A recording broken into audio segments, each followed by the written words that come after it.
Okay, welcome to the second lecture in the morning session. Neil Strickland will continue his lecture series on ambidexterity. Thank you. So, so last time we said some stuff about stable homotopy category of spectra.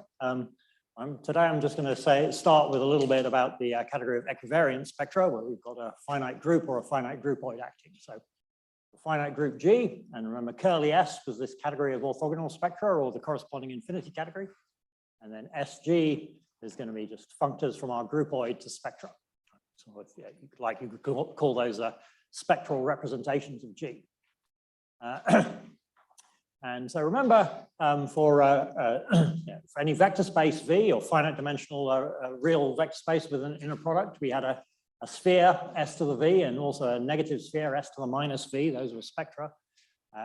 So by doing that kind of pointwise, we get for any functor from V from G to vector spaces, we get corresponding sphere objects in this equivariant category SG. So we can define equivariant homotopy groups. If you remember the way, this was basically how we defined homotopy groups for ordinary spectra. You take the co-limit over all possible V, you take the maps from the sphere spectrum object S to the V into S to the minus n smash x evaluated at V. So remember, so here I've written this in a way which works for all integers. So n could be positive or negative, so minus n could be negative or positive. But either way, we've got this spectrum S to the minus n, and we smash it with x, and then so that's an orthogonal spectrum, so it has values at V for every vector space V. We take the value at V, and then we take the homotopy classes of maps from S to the V into this object here, but we take the G equivariant ones. Take the co-limit over all V, and that gives us the nth stable homotopy group of X. There's two kinds of equivalences we might want to consider. We're going to say that F is an equivariant, genuine equivalence if this pi G star F is an isomorphism, but also pi H star F is an isomorphism for all subgroupoids. Okay, so that's what we mean by a genuine equivariant equivalence. We also might say that it's a Borel equivalence if it's an equivalence at all points, which is so that for every object you've got a map from XA, a map of spectra from XA to YA, and you want all of those maps to be weak equivalences in the non-equivariant sense. That's equivalent to saying that these are pi H star F is an isomorphism, not for all subgroupoids, but just for the discrete subgroupoids. In other words, subgroupoids in which you only have identity morphisms. So we can make two different infinity categories. We could either invert the Borel equivalences, or we could invert the genuine equivalences. Now, kind of recent literature has tended to emphasize this Borel equivariant category where we invert the Borel equivalences. There's also quite a lot of more older literature which is about genuine, about the category where you only invert the genuine equivalences. And so the main theorems we want to discuss, this sort of Hopkins-Lurie ambidexterity theorem, is really a theorem about SG. And if you remember, that's a theorem that applies at any kind of truncation level from -2 and above. And that, like I said, that's formulated in SG. But the proof for the lowest truncation level, which is, well, not quite the lowest truncation level, the lowest interesting truncation level, where we're just looking at ordinary groupoids instead of infinity groupoids. The original proof of the ambidexterity theorem in that case was kind of formulated in the genuinely equivariant category. And we're going to review that. So we're going to be using the genuine equivariant category as a kind of auxiliary thing just to get this first stage working. But there are actually more recent proofs of the level 1 ambidexterity that doesn't use the genuine spectrum, but we're not going to talk about those. Okay, so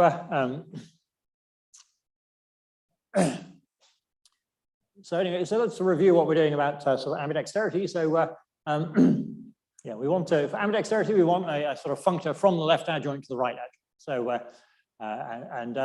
if you remember, when we did this kind of for G modules, for representations of G or over the integers or over the complex numbers, we did this thing where we take every map from A to B gives you a map from VA to VB, and we just take the sum of all of those. And so we need to do that kind of summing process in stable homotopy theory as well. So, so the way it works is like this. So you've got some pair of objects A and B, and so you've got this set GAB of morphisms from A to B, so you've got a map from GAB to the space of maps of spectra from XA to XB. And well, we want a base map, so we'll put in a base point. Yeah, and so kind of very formal that this kind of corresponds to giving you a map from the smash product. You take the suspension spectrum of this finite set GAB plus and smash it with XA, and then you get a map from here from this thing to XB. And then by a further adjunction, that's the same as saying we've got a map of spectra from the suspension spectrum GAB plus to the mapping spectrum from XA to XB. So this map is kind of more or less the same thing as this map, but we just kind of passed around a couple of adjunctions.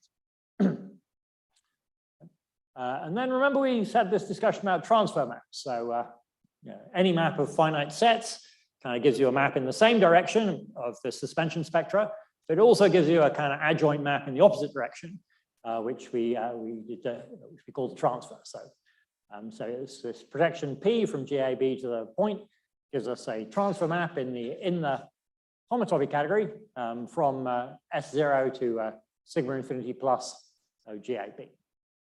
And so we combine that with this map here. So we now we've got a map from S0 to FXAXB. And then adjointing that back again, you've got a map new AB from XA to XB. And this was just a whole kind of fancy way of formulating this sum here. Right? Our HS is a additive category, so we can just take the sum of all the maps induced by these things, but we've just done it in a kind of slightly more structured, more topological way, so that we don't have to kind of make choices when we perform the sum. We don't have to choose which order in which to add things up, because addition in homotopy theory is not strictly commutative.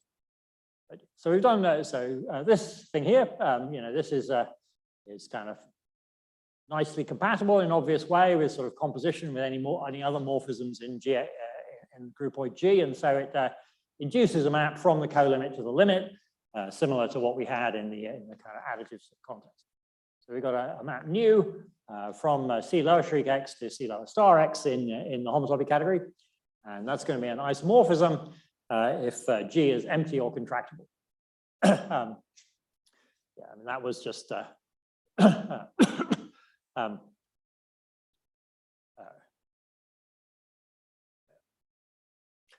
I mean, if G is empty, this is just the identity from 0 to 0, and if G is contractible, then this is basically then C lower shriek X and C lower star X are both basically just the same as X itself, and this is just the identity.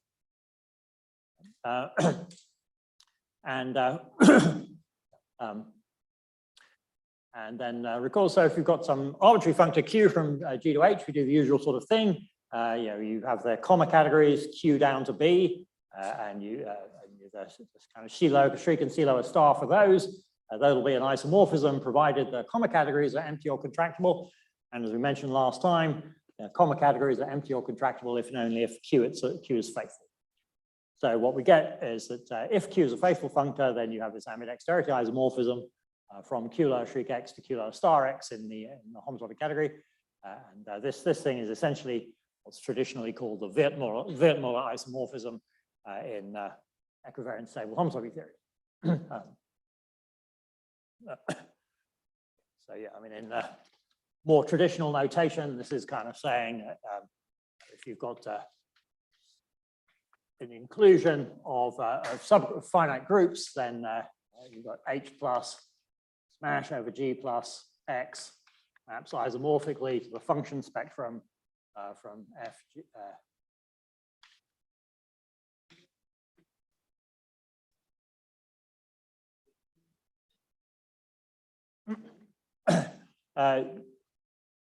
So let's see. So Do I really need to be genuine here?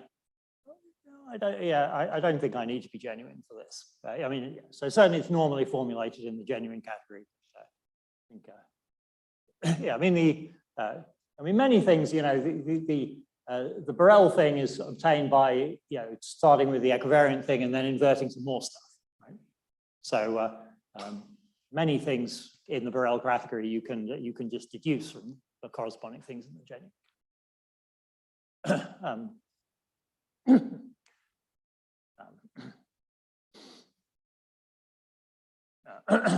Okay, so but anyway, this is the traditional kind of bit.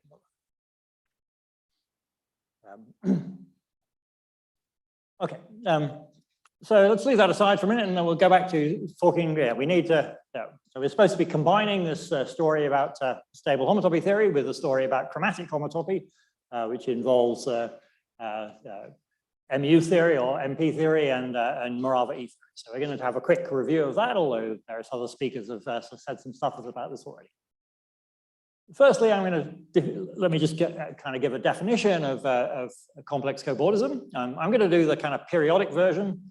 There's this version called MU where the negative homotopy groups are 0, or there's this version called MP in which everything is 2 periodic. And it's just a matter of bookkeeping which one you prefer to use, really. But I'm going to prefer to use the periodic one. So I'm going to start with this thing which I'm going to call MP prime V. So I sort of defined MO as an orthogonal ring spectrum. Now you want to define MP as kind of the complex analog of that, more or less, except that we need to do it with complex vector spaces. So if we just got a complex inner product space V, then I look at the set of pairs U, U, where U is little u is in big U, and big U is a complex subspace of V plus V. And then I add in I compactify, adding in a pointed infinity. This is my space MP prime V. But that's only defined for a complex space. So to make an orthogonal spectrum, I have to sort of adjust it slightly. So I'm going to take a real inner product space V, and then I take the complexification V plus IV here. And I take MP prime of that, and then I'm going to apply the loop space. So IV is this vector space. I take the corresponding loop space, the function spectrum from S to the IV here. And of course, called this IV, that's again just a matter of bookkeeping. I mean, IV is more or less the same as V. Okay, so what can we say about the homotopy of this? I mean, the full story about the homotopy groups of MP takes a lot of work, but we can do some initial things. So the first thing is I said it's periodic. Let's explain why this is periodic. So this MP prime V is defined for all complex vector spaces. So in particular, I can take V to just be the complex number C. And so let's look at what is MP prime V. So here, my V plus V is C squared. And so my subspace U has dimensions 0 or 1 or 2. And the kind of, we're going to, the case where U has dimension 1, that's going to contribute a copy of CP2. We're not really interested in that one at the minute. But the case where U is trivial just gives me an S0. Case where U is the whole thing with C plus C, well then, remember you've got this little U here as well. So that's kind of contributing an S4. So your MP prime C is S0 wedge, CP2 wedge S4. So in particular, it's got a class in, you've got the inclusion of S0 as a class in pi 0. The inclusion of S4 as a class in pi 4. But then think about how the homotopy groups are defined. You get a map from pi 2 plus k of MP prime C to pi k of MP. So this S0 gives me a class in pi minus 2. The S4 gives me a class in pi 2. And I'm using this notation MP lower k or MP upper minus k means the kth homotopy group. So we've got this class in MP minus 2, class in MP2. Not too hard to check that when you multiply them together, you get the identity. So you've got so that means that you've got invertible class in degree 2, and that means that everything's going to be 2 periodic. So MP in degree 2i plus j is the same as in degree j. So basically, you only need to look at what happens in degree 0 or degree 1. Another point, yeah, we want to understand about the MP cohomology of CP infinity. This is something that kind of controls all sorts of stuff that's going on, so we need to understand about that.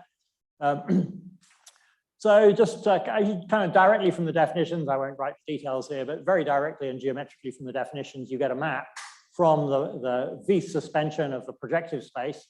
So P of C plus V, that means the one-dimensional subspaces of C plus V, and then you take a smash product of that with S to the V, that includes as part of your MP prime V. And by sort of putting all these together, what you end up with a map from the sigma infinity, CP infinity, to the spectrum MP, and we're going to call this map X. And now, so we want to try and calculate the MP theory of CP infinity, which we do. We're going to calculate the MP theory of CPN by induction on N. You relate CPN and CPN minus 1. There's this kind of cofibration like this. CPN minus 1 includes in CPN, and if you collapse out CPN minus 1, then you're just left with a sphere. And because of this business with the U and the U inverse, you know what the you know that the MP cohomology of S2N is just a shift of the MP cohomology of S0.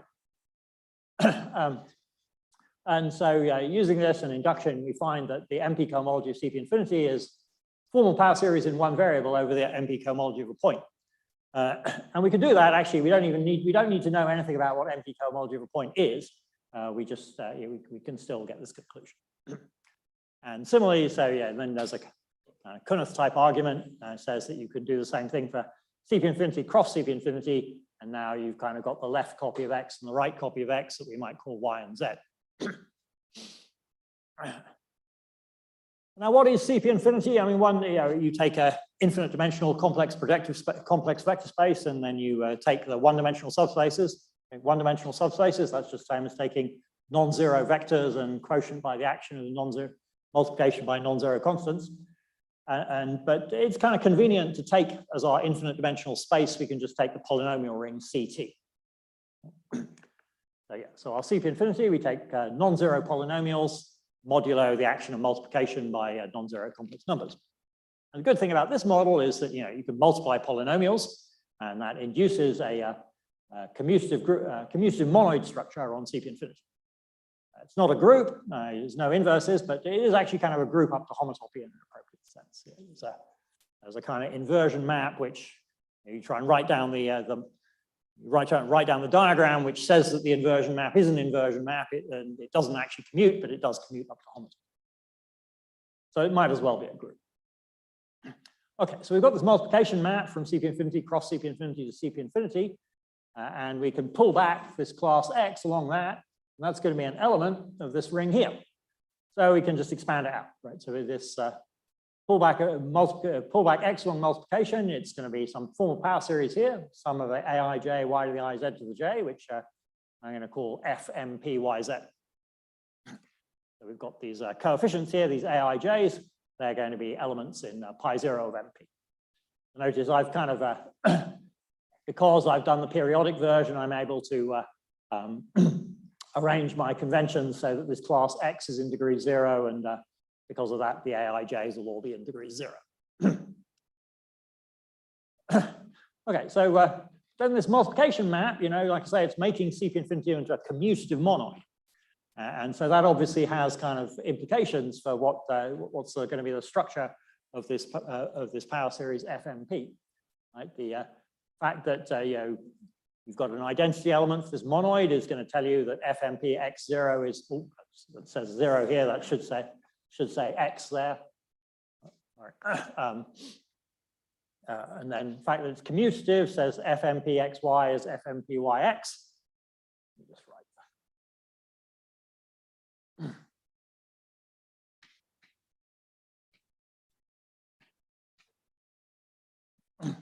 that.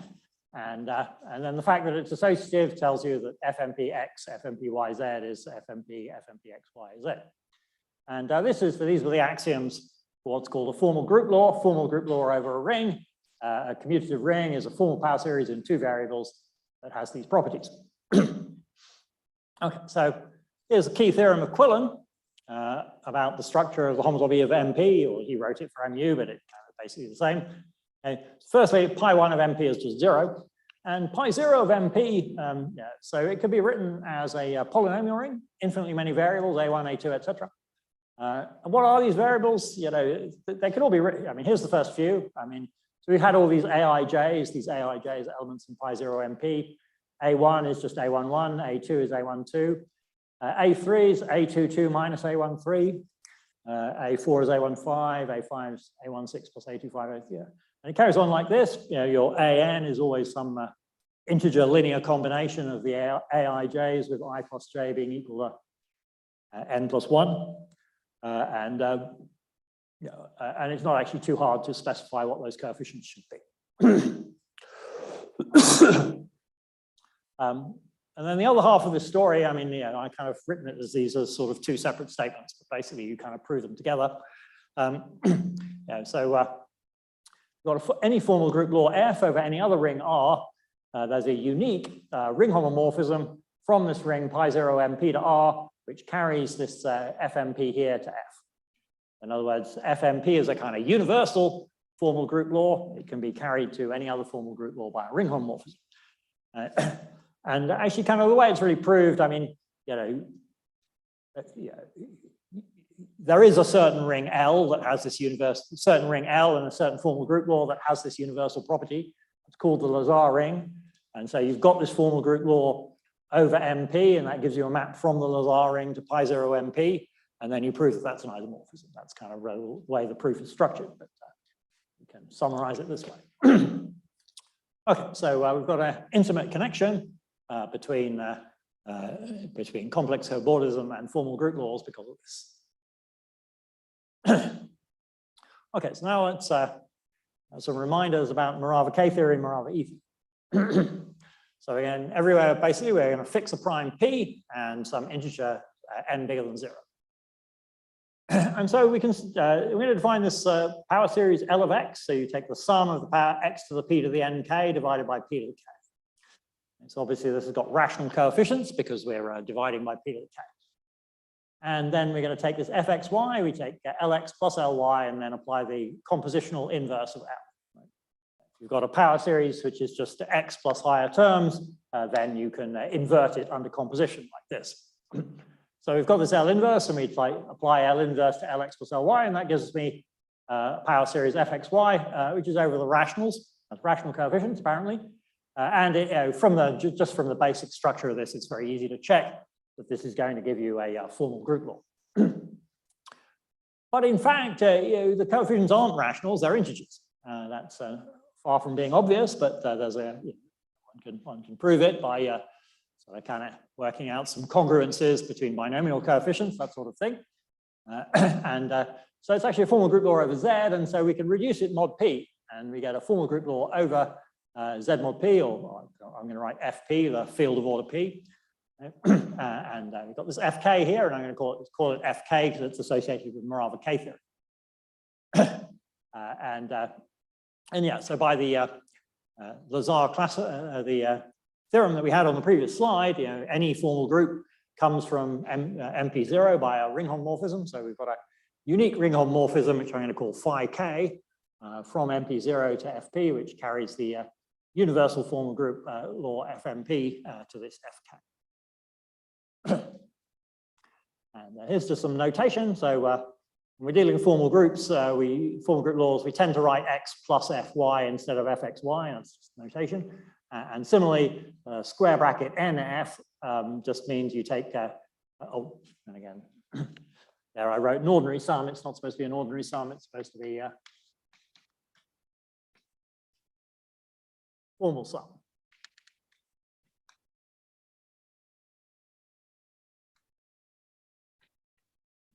Okay, so we got this. So that's what we mean by square bracket nf, and then also here I've called this nfk. I'm just going to write pfk. I'm going to write as pk, abbreviate slightly.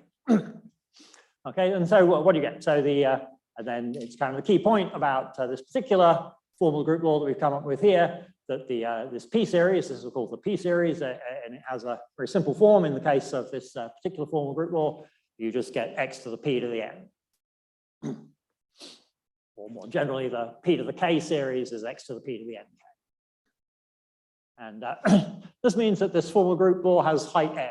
I won't give the completely general definition of height, but basically when, if you've got a formal group law over a field, and you look at over a field of characteristic P, and you look at the P series, then the P series will always going to be, it'll always start, the lowest term is going to be like x to the P to the n for some n, or unit non-zero non-zero element of the field multiplied by x to the P to the n, and that n is called the height. Okay. Okay, so that's good. This is going to be the formal group law associated with Morava K theory, but we also want Morava E theory, and we need a kind of more complicated story about that. We're going to start with this ring here. So I'm going to take p-adic integers. So ZP is so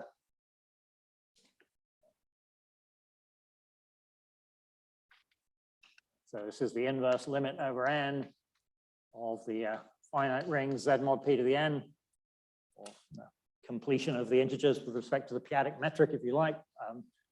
And then we take formal power series in n-1 variables. I'll just mention, I mean, sometimes this ZP gets replaced by the Witt ring of a finite field. It doesn't really kind of make much difference whether you do that or not, so I'm not going to do that here for simplicity.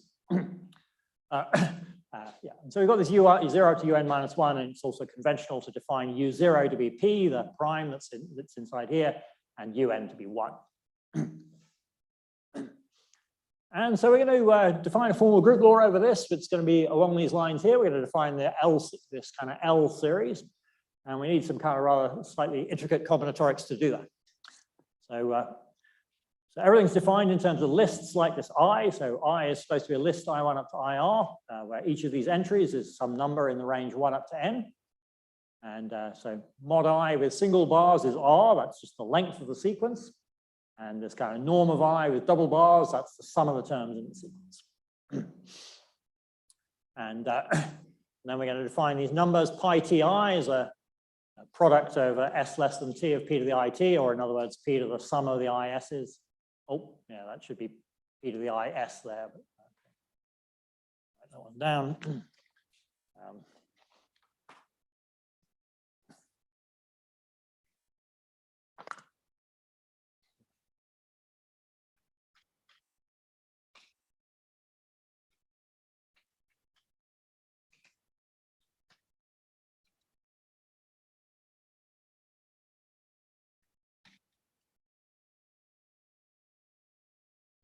Okay, so got that, and then this ui as a monomial. So you take a product of these various uits and you raise them to these powers.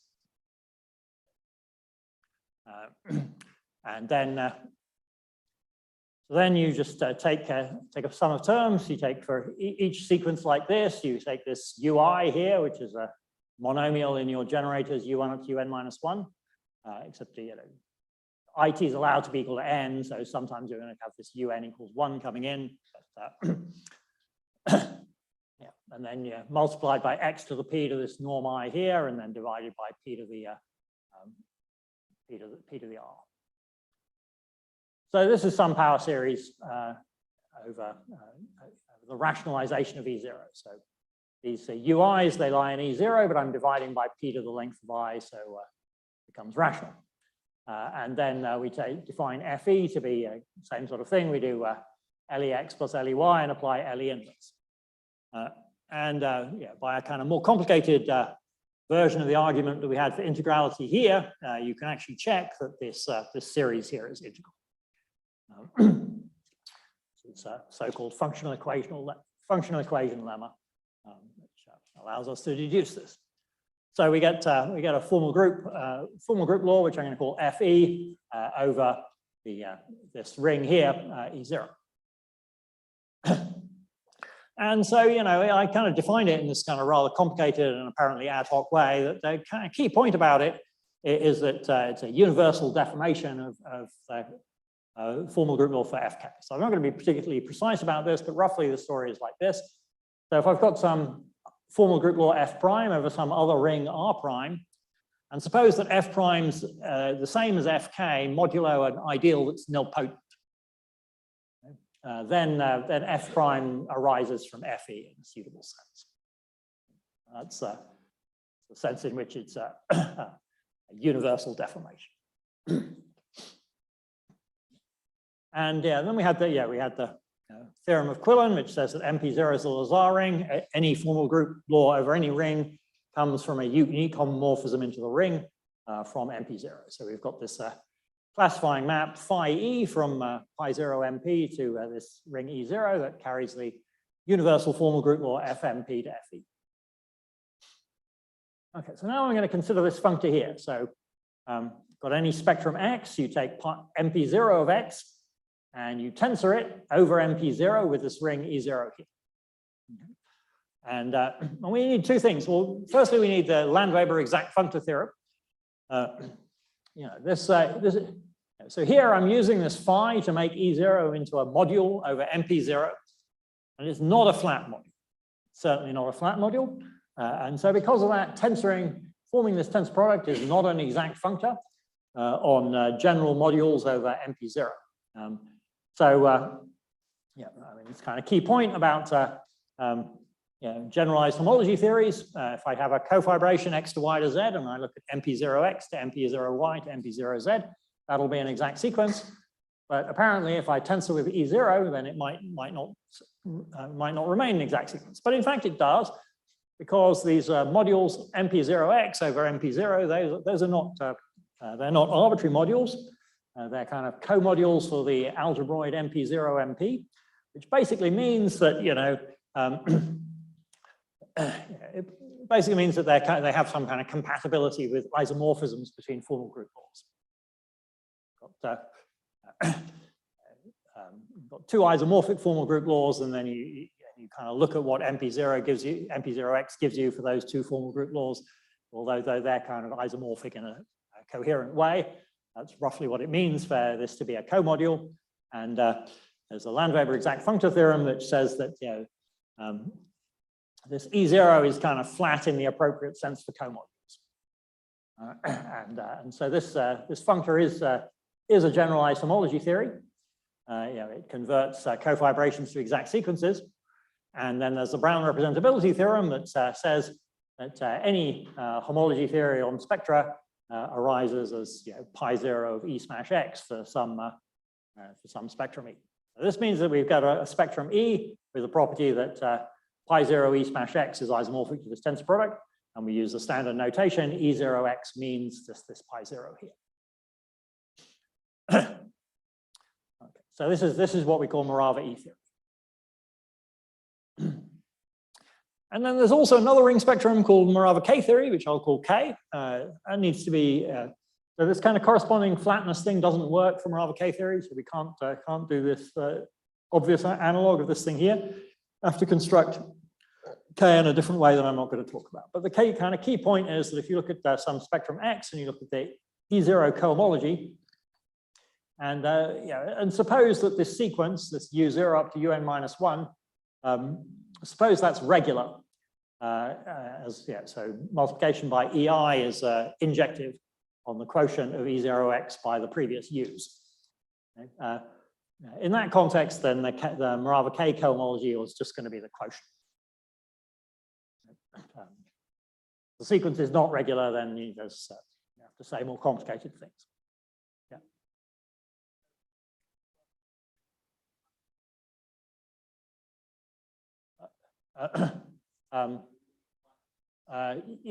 So you're right. I mean, I'm supposed to be getting. I mean, the pi 0 of K is just FP. Okay? Pi 0, and certainly, I mean, Constanza was kind of talking about Kn with.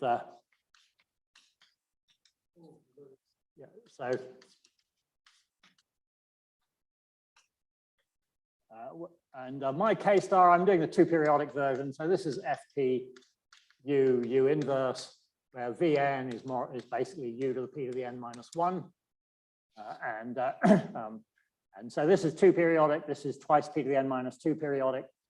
But they basically give the same information.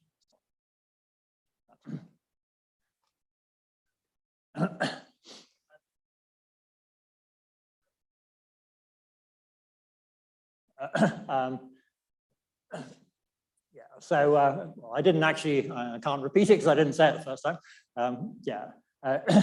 But I mean, so the kind of crude version is that, you know, there's there is a homomorphism from pi 0e to r, which carries So yeah, there is a homomorphism from pi 0e to r that carries the fe to f prime, but you need to say something, you know, to get the proper theorem, you need to say something a bit more precise than that I don't want to be go into. That's the more complicated thing that I'd have to. Okay. Okay, so we want to understand about Morava K theory and E theory of BG for general G. We're going to start with the case of the cyclic group CF. So, so I'm going to let U be non-zero space of non-zero polynomials. And so CP infinity, like I said, is just you take the non-zero polynomials quotient by multiplication by non-zero complex numbers. And then we're going to define, so we've got this fixed M here. I'm going to define phi M just to be the mth power map from CP infinity. And so from the way that we defined the formal group law and so on, it's basically automatic that take phi M upper star of our generator X in the MP cohomology of CP infinity, you just get the M series that we wrote over here. Yeah, and the same kind of thing works for Morava E theory and Morava K theory. A kind of key point about this U is actually contractible. If you look in the literature, you'll kind of often find some rather indirect methods of proving that U is contractible, but actually it is possible to just write down the formula. Yeah, so there's a number of things to check that to prove that this formula is really doing what it needs to do, but I'll leave that as an exercise. Okay. Okay, so now CM, I'm going to take, I'm going to just mean the group of mth roots of unity in the complex numbers, so it's cyclic of order M, and I'm going to use the notation BCM for U mod CM. So remember, you know, for any group G, you've got the classifying space BG. BG is kind of can be characterized as you take any contractible space with free G action, and then you take quotient.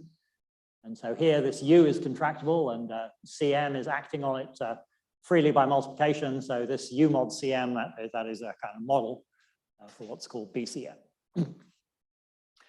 So we want to understand the Morava K theory, etc. of this. So how do we do that? So there's a kind of tautological line bundle T over CP infinity. So to give a line bundle over CP infinity, then for every point in CP infinity, I need to give you a one-dimensional vector space. A point in CP infinity is an equivalence path of polynomials. And I just take the set of multiples of that polynomial. That's a one-dimensional space. So this is giving me this so-called tautological bundle. And not hard to check that if you take the pullback of this T along this map phi M, then what you get is isomorphic to the M-fold tensor power of the line bundle T.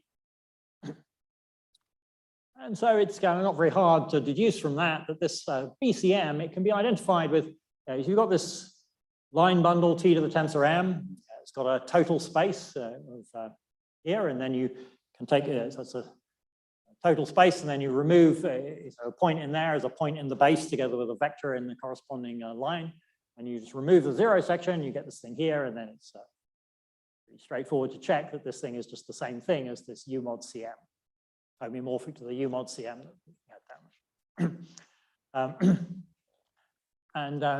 So I'm going to assume that people know something about tome spaces.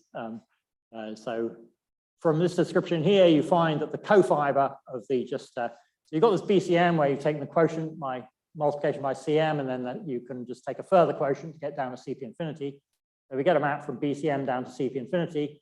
Cofiber of that's the same thing as the cofiber of this guy here mapping down to the base space, and that's just the tome spectrum of that line bundle. So, and the good thing about the tome spectrum, the tome space, is that we've got the tome isomorphism theorem. Write that down here. So you've got V is a complex vector bundle.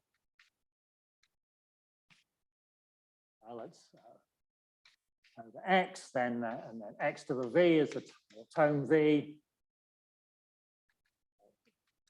It's basically just one-point compactification, or at least if X is compact, it's the one-point compactification of the total space of V. And then for any of these kind of generalized cohomology theories we're talking about, let's say for Morava E theory, right.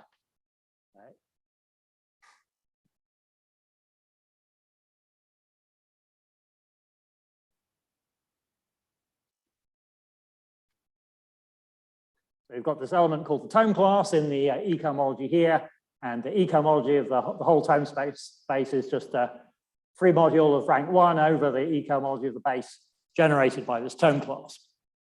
Okay, so now from this tome isomorphism, we can, and this kind of cofibration we've got here, pretty easy to work out that the MP0 of this classifying space is just what you get from MP0 CP infinity, which is the power series ring, and you just quotient out by this M series. And works the same for E and K. And then what else can we say about this M series? Okay, let's work now in Morava K theory. So this integer M that we had here, let's write it as P to the K times M1, where we've taken out all the powers of P. Then it works out that the M series is just a unit multiple of the P to the K series. And the P to the K series is just x to the power P to the NK. So it's very easy to work out what happens when you take the quotient by this thing here. You just get free vector space over FP, where the basis is given by the powers x to the I, where I is less than P to the NK. Yeah, and so I mean here, in principle, this is a kind of good answer for the MP theory. But you know, MP0 is a huge non-Noetherian ring. And this is kind of a very complicated power series. So it's pretty difficult actually to sort of deal with this quotient. But if we do it in Morava K theory, it becomes very simple. And in fact, it works more or less the same way. There's a little bit more to say, but Morava E theory works more or less the same way. You get the same kind of set of monomials is going to give you a basis for E0 BCM over E0. And so in particular, it's free of finite rank. So now suppose I've got a finite abelian group, a general finite abelian group A. Well, of course, I can write it as a product of some family of cyclic groups, CM1 up to CMR. And you kind of get a Kunner theorem that the E cohomology of BA is just a tensor product of these guys here. Each of the factors is free of finite rank over E0. So the whole tensor product is again free of finite rank, and it also works out that the E1 thing is 0. So this is kind of one way we can say the answer, and then each of these individual terms, is just a power series modulo one relation. So that's kind of okay, but it does all rely on sort of choosing a splitting of your abelian group as a sum of cyclic groups, which is kind of a bit arbitrary and not very natural.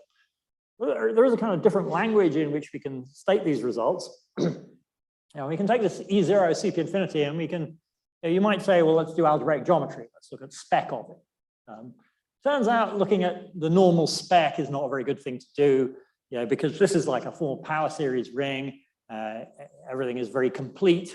And then if you look at kind of CPN, then you take a look at CPN, then you've got the generator X, but X to the N plus 1 is going to be 0. So you've got a bunch of nilpotents lying around, lots of things are nilpotent.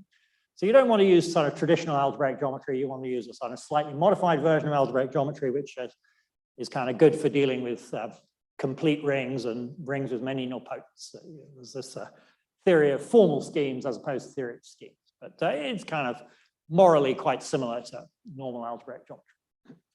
So we take the formal spectrum of E0 CP infinity. We call that boldface G, or we take S is the formal spectrum of the ring E0. And the G, the fact that CP infinity is a group up to homotopy means that this G is a formal group scheme over this base here. And kind of everything, many things can be stated very naturally in the language of formal schemes and formal groups. In particular, if we've got this A here, then we can look at the character group, A upper star, the homomorphisms from A to S1. And then you can look at homomorphisms from A upper star to G. And the kind of natural way to formulate this result here is to say that the formal spectrum of the ring E0BA is just a HOM from A star into G.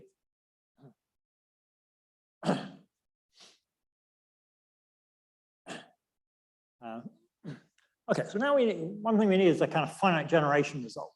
So I'm going to say that, I'll say it in the language of groupoids. So you've got a finite groupoid, and then you've got a functor from G to spaces. And then you want to take the homotopy co-limit. So yeah, which I want to say that this thing is a finitely generated module over E upper star.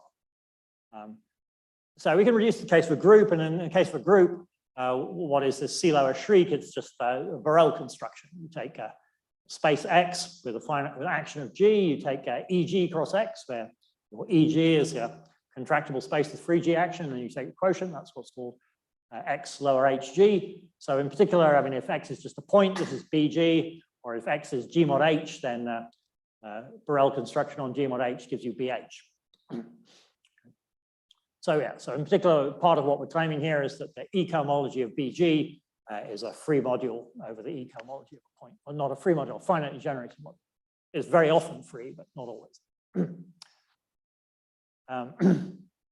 Okay, but yeah, we're assuming that this X here is a GCW complex, and that means that it has skeleton, and the quotient with one skeleton and the next is a kind of it's a default suspension of some G mod H's. That's basically what it means to be a CW spectrum, a CW complex. The quotients are like a suspension of a finite G set, which we can divide into orbits like this. And so using this, yeah, it's enough to prove that the E-cohomology of BH is finitely generated for all subgroups H.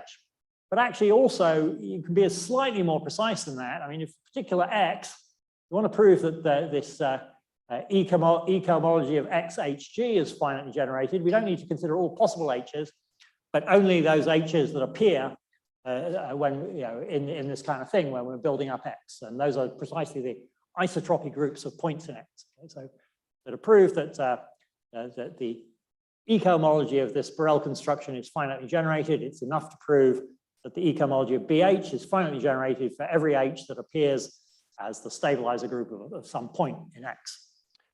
And in particular, you know, we just calculated everything there is to say about the E-cohomology of BA when A is finite abelian group. So if all the isotropy groups in X are abelian groups, then yeah, then we're done.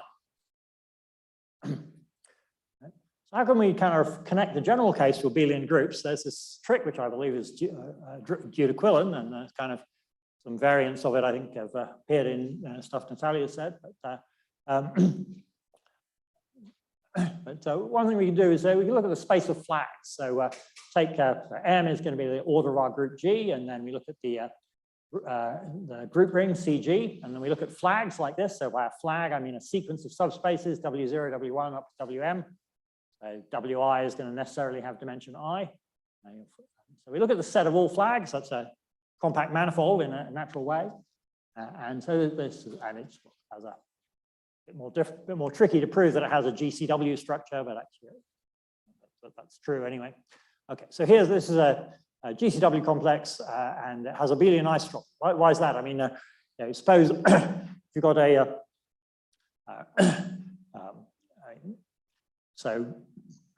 I mean, G acts kind of G acts on the group ring. And the group ring has an inner product, and the inner product is preserved by the action of G. So, so you've got some flag that's fixed by a particular element. Well, then it also has to preserve the orthogonal complement of each space in the next one. And so it's preserving these lines. And if you've got a group element acting on a one-dimensional space, then it acts kind of via a character, by a map to. So it just has to be multiplication by a root of unity. So you've just basically got a product of a subgroup of a product of cyclic groups. So it's abelian. So yeah, so this has so F has abelian isotropy, and it implies that X cross F also has abelian isotropy. So we look at this this thing here. We take X cross F and take the Borel construction. then that's going to be finitely generated. But also, well, a bit more of a story here that I'm not going to go through, but you know, this is all done kind of in terms of complex linear algebra. The basic point is, you know, if I've chosen W0 up to Wm minus 1, and then I want to choose what Wm is going to be, then I've just got a projective space worth of choices. Or if I've chosen, W1, W2, and I want to choose W3, that's kind of space of possible choices is the projective space associated to CG mod W1. And so everything's kind of defined, everything can be formulated as an iterated projective bundle. And there's a kind of standard theory about the cohomology of projective bundles or iterated projective bundles. So we get a kind of, so the conclusion is that this guy is going to be, this is an iterated projective bundle over the Borel construction XHG, and so the cohomology is just going to be a free module over this guy with a canonical finite basis that we could spell out. But yeah, and then our E star is Noetherian, so this guy, seeing that this thing is, in particular, it's embedding as a submodule of this, and this is finitely generated, and everything's Noetherian, so this guy is also finitely generated. And actually, we can say something slightly more precise than that. I mean, so we've got this E star XHG is embedding in here. Then we could go, instead of looking at X cross F HG, we could do X cross F squared HG. There's kind of two obvious maps here and here. Again, from this kind of projective bundle story, it's very easy to see that this diagram here is an equalizer. So,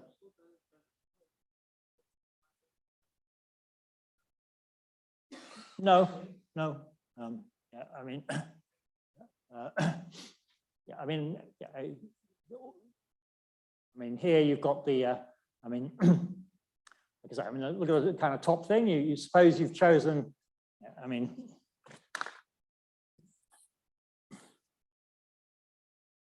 so I say F2, say, is a set of W0, W1, or W2, and then F3.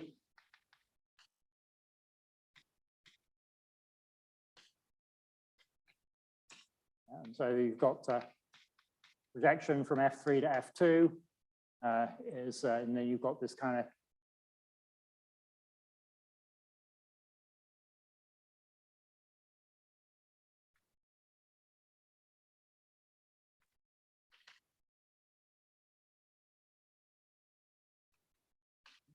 so you've got got this vector bundle over your F2 with these kind of spaces and compatible action of G on everything. And this projection is G equivariant.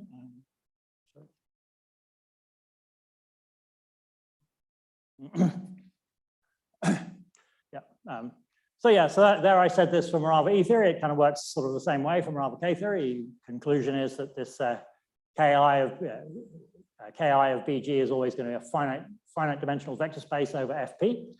And also, yeah, we can talk about, if we wanted, we could talk about the dual homology groups. But yeah, so so as well as your K upper I, you've got the generalized cohomology, you've got the generalized homology, and yeah, these guys are just going to be dual to each other.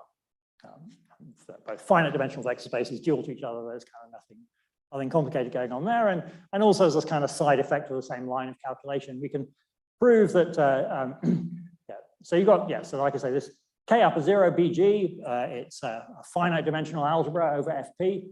And there's all sorts of things one can say about finite dimensional algebra. A finite dimensional algebra over FP, it's going to split as a product of local things. But actually, yeah, this is actually just going to be a local ring. You've got this kind of augmentation ideal here, and the augmentation ideal is going to be nilpotent. That's a fairly straightforward thing that you can see. I mean, in the case of abelian groups, you know, we saw this. You know, you had some, in the case of cyclic group, you just had a generator, single generator X. You killed off X to the P to the NK. Yeah, for abelian groups, it's kind of the same. You're just killing off powers of your generators, so that gives you a nilpotent, and then it works the same way for general G. Slight warning here, you know, you shouldn't think about E lower star BG that's kind of extremely complicated and messy and unpleasant. There's a kind of different thing that you should look at instead of E lower star BG, which we'll maybe discuss later. And so just kind of general mention about the state of the literature. You might actually want to have specific answers for specific groups about what actually E upper star BG is. There's kind of some very nice answers for symmetric groups, nice answers for general linear group of a field, provided that the characteristic of the field, if it has to be a finite field, characteristic has to be different from the prime P we're working at. Otherwise, it becomes kind of impossibly difficult. And also, so we've got abelian groups we know about, and so you could think about groups of small nilpotence class, like maybe nilpotence class 2, where you've got a short exact sequence with abelian kernel and abelian quotient. A bunch of classes of groups of that sort of general type that are reasonably simple structure of lower central series that where you can understand things. There's a generalized character theory of Hopkins, Kuhn, Ravenel that I'll talk about probably in the next lecture. And also, you get a bunch of information about E upper star BG from the representation ring of G, this so-called Chern.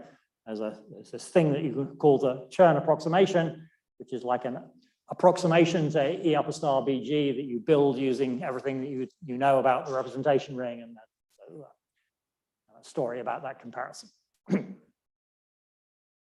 Okay, but yeah, we wanted to do some stuff about ambidexterity. So that's going to be the next thing we talk about. So ambidexterity is about, like I say, cases where the left adjoint is isomorphic to the right adjoint, and it turns out the kind of key case is this one here. So you've got finite groupoid G, and you've got the Morava K-theory spectrum, which is just so let me just take C upper star K. That just kind of means K as a constant functor, or K with trivial G action. And then we take the then we either take the homotopy co-limit or the homotopy limit, and the claim is that this map here is an equivalence. And if we can do this kind of in this particular case, then you can prove that the left and right adjoints are the same in a whole bunch of other contexts that are kind of related to chromatic homotopy. So this is the key starting point, and this was proved, like I say, by Greenlees and Sadowski. And so we're going to, like I say, survey what's more or less the original proof. There are different proofs now that this is the one we'll discuss. So yeah, so I said this for a finite groupoid. Let's reduce the case of finite group. That's straightforward. And then, and so here we've got a so that your C lower shriek is basically this K smash BG plus, and your C lower star is the function spectrum from BG plus to K. So we're going to claim that there's a natural map here from this spectrum to this spectrum. We claim it's equivalence. Claim its equivalence, it's equivalent to just sort of say that the map of homotopy groups is isomorphism. So homotopy groups of this is the K lower star BG. Homotopy groups here is the K upper minus star BG. So we're saying that the K lower star BG is isomorphic to K upper star BG. And also, but of course, this guy is actually just the dual of this guy. So we're saying that K lower star BG or K upper star BG, well, they're isomorphic and self-duals. And like I said, we're going to work in the genuine equivariant category to do this proof. And so now genuine equivariant category, it's kind of partially analogous to the category of G spaces and partially analogous to the category of ZG modules. And there's kind of two different versions of fixed points, one of which kind of corresponds to the analogy with spaces, and the other one corresponds to the analogy with modules. The first one is going to the geometric fixed point functor phi upper G, and the other one I'm going to call lambda G. I mean, in the literature you'll find people use this notation of just write X upper G for what I'm calling lambda GX, but I prefer to kind of use the lambda to kind of make it absolutely clear that we're distinguishing between these two different versions of fixed the kind of key formal properties of your phi upper G is like this. Well, firstly, say it's kind of analogous to spaces, and so that makes you expect this kind of thing here, that you take the fixed points of a suspension spectrum, that's just the suspension spectrum of the fixed points. So in particular, X could be a sphere S to the V, so that would tell us that phi G of S to the V is S to the V fixed by G, and it also works the same for the negative spheres, that geometric fixed points of a negative sphere S to the minus V is S to the minus VG. And also this phi G preserves smash products.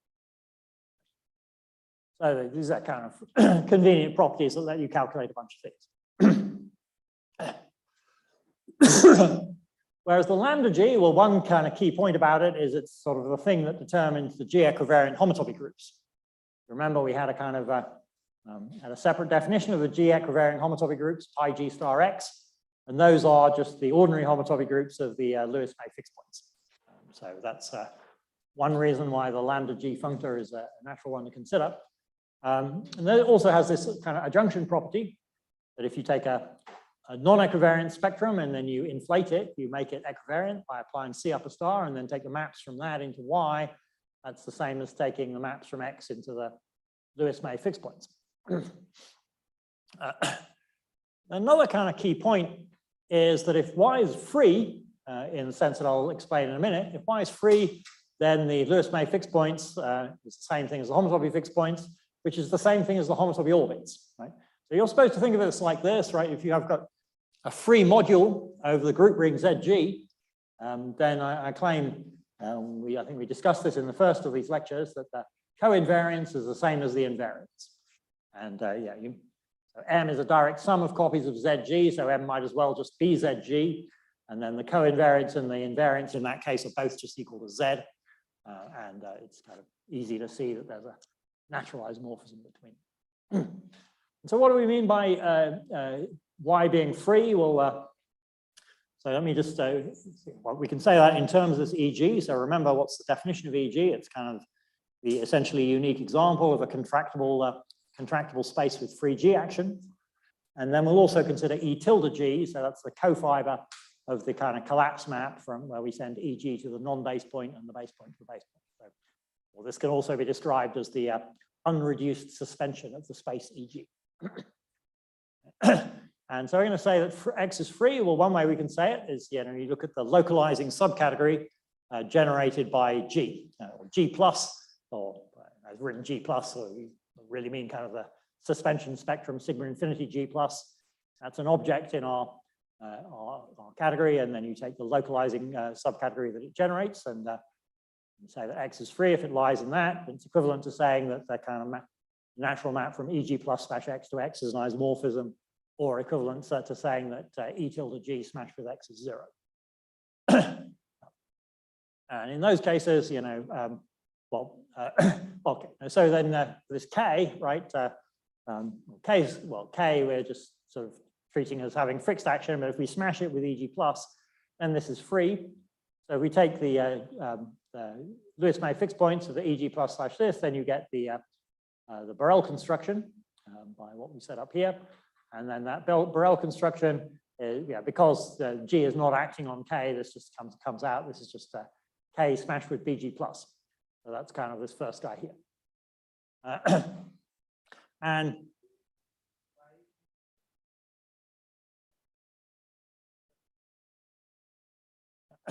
well, I haven't proved it, but it is just kind of analogous to this thing.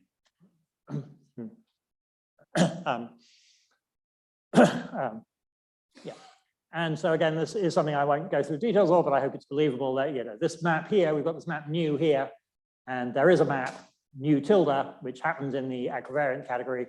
And if we take the geometric fixed points applied to this, well, on the left-hand side, when we take geometric fixed points, we get K smash BG plus. And then by kind of more elementary thing, if I take the Lewis-May fixed points here, then because K is acting, because there's no action on K, you just get F BG plus K. So, we apply lambda G to this nu tilde, we just get this map nu here. So, so it's going to be enough to prove that this nu tilde is an equivalence. And There's one other kind of like preparatory step that we can do before this, right? Yeah, it's a kind of basic point, not very hard to check, that smashing with EG plus, if you've got an equivariant map that's a non-equivariant equivalence, and then you smash it with EG plus, then it becomes an equivariant equivalence. And now this EG plus is, it's non-equivariantly contractible.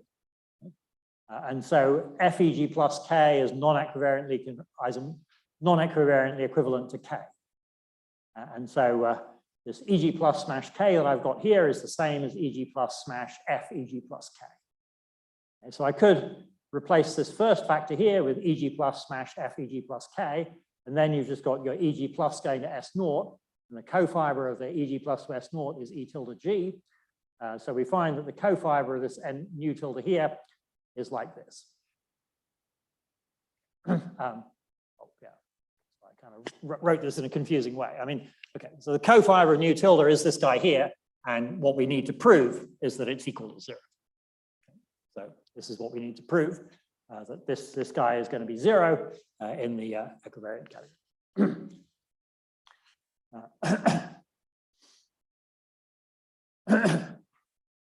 Okay, so above the bar, this is supposed to be a reminder of what we had in the previous slide. So I'm going to use this notation K to the TG. This is a so-called Tate construction. That's this E tilde G smashed with FEG plus K, and we want to prove that that's trivial. G is a finite group, and we're going to work by induction on the order. So again, I changed my notation. I failed to change it here. So this. So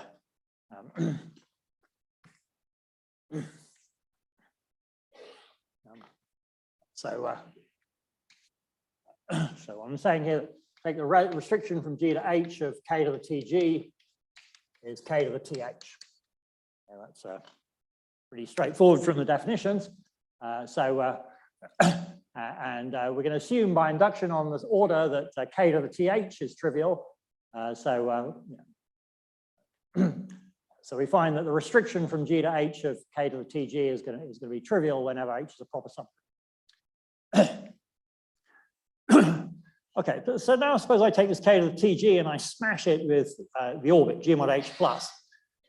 So again, it's kind of not very hard to see that smashing with the G mod H plus is the same as the restricting and then inducing. Okay. But the restriction we're assuming by induction is trivial. So we reduce, restrict, and then induce, you're just going to get 0. So, so our induction hypothesis tells us that G mod H plus smashed with K to the TG is 0 whenever H is a proper subgroup. So now we're going to do some stuff with these kind of infinite spheres that only appeared a bunch of times in John's talks. Okay, so we're going to take V is the, I'm going to take the representation ring, but I'm going to kind of remove the invariant part. Okay, so inside CG, you've got a one-dimensional space of invariants, and we're going to take the orthogonal complement of that. So that gives me a space of dimension 1 less than the order of G, and the fixed points are 0 because we removed the fixed points. And so if I take infinitely many copies, and then I take the unit vectors, S to the infinity V, the unit vectors infinity V, then there's going to be no fixed points in that. And because there's no fixed points, that means that we build this as a CW complex. We never need to use a kind of fixed orbit G mod G. You only get orbits G mod H plus, where H is a proper subgroup. So that means that this sphere with just one base point, that's in the localizing category generated by these orbits here, and each of these orbits smashed with K to the TG is 0. So if I take this guy and smash it with K to the TG, I'm also going to get 0. Then, so there's kind of two different kinds of spheres. We take here I'm taking the sphere of unit vectors, but I can also take the one-point compactification, S to the infinity V. So that's the cofiber of this collapse here. And so because smashing with this gives me nothing, that means that K to the TG is equivalent to S to the infinity V smashed with K to the DG. Oh, and yeah, okay. And then if I smash S to the infinity G with V with E tilde G, it turns out that's the same as S to the infinity V. So There's supposed to be a smash product symbol here. So basically, I've just got s to the infinity v smashed with this guy here. Okay, so that's with the infinitely many copies. But let's suppose I just have m copies for some finite m. Okay? And I'm going to take this guy. So I take this thing here, and I'm going to take. So this is sort of an approximation to this thing here, which we're supposed to be proving is 0. And I'm going to take the I'm going to take the fixed points of this. But now, because it's finite, I can sort of take the dual thing, and smashing with s to the mv on the outside is the same thing as smashing with s to the minus mv on the inside. And then when I take the fixed points, actually there's supposed to be a lambda g here. I take the fixed points, then what I get is this kind of, fixed points of this. What you get is the bg plus, but now you've got the tone spectrum. This v kind of gives me a vector bundle over bg plus, and I take when I take this s to minus mv smashed here, and I take the covariance, then what I get is the tone spectrum of this virtual vector bundle s to minus mv. And so, and when I take the homotopy groups of this, then what I get is you've got the homotopy group, the K theory of the tone spectrum, and the K theory of the tone spectrum is just the K theory of the base multiplied by the tone class. That's a tone isomorphism theorem. And now we're going to kind of take the co-limit as m goes to infinity in order to get this s to the infinity v thing here. And so turns out as you kind of pass from m to m plus 1, what you're basically doing is multiplying by the Euler class of this vector bundle v. This is a theory. I just don't have time to go through the general story about tone classes and Euler classes, but just as in ordinary cohomology, you have Euler classes for vector bundles, and going from between each stage is multiplication by the Euler class, and so you end up in the limit with, you take the K cohomology of BG and you invert the Euler class. But the Euler class is in the augmentation ideal. The augmentation ideal is nilpotent, so when you invert the Euler class, you get 0. So our conclusion is that the G equivariant homotopy groups of KTG are 0, and then also we have the induction hypothesis that that the restriction to any H for proper subgroup H is trivial, and basic mechanics of equivariant stable homotopy theory tells us these two things are sufficient to make K to the TG itself be trivial. Okay, so yeah, we've proved that this K to the TG is 0, and that proves that the ambidexterity in this particular special case. And as a conclusion of that, as I said, if we do the K upper 0 and K lower 0 BG are isomorphic, and they're equal. But they're both isomorphic and dual, so self-dual. And in particular, so this is kind of telling you that there's a perfect pairing on the from the K upper 0 BG to tensor K upper 0 BG to FP. And general form of this is this is a ring, and the general form of this map, you just take two elements here and here, you multiply them, and then you apply a certain map theta. This you should think of as being analogous to the standard kind of inner product that you get in classical representation. I'll mention a bit more about that later. And we can be kind of quite explicit about this in particular cases. So particularly for a cyclic group order P to the K, then the cohomology ring is just polynomials in X, and you just kill off X to the P to the N K. And then what's this map theta in that particular case? You just take the last coefficient of the last non-trivial monomial. That actually only works when N is bigger than 1. There's kind of something slightly different happens when N is equal to 1. And just finally, I mean, here's a way that we can characterize what this theta is. You've got the diagonal map from G to G cross G. And that gives you a kind of transfer map associated with the diagonal that I've written as delta shriek here. So that gives you a map from K upper 0 BG to the tensor product. Then you can compose with one tensor theta, and what you get is the identity. And in fact, theta is the unique map with that property. So you can use this to calculate theta for particular groups. And that will be a good place to stop.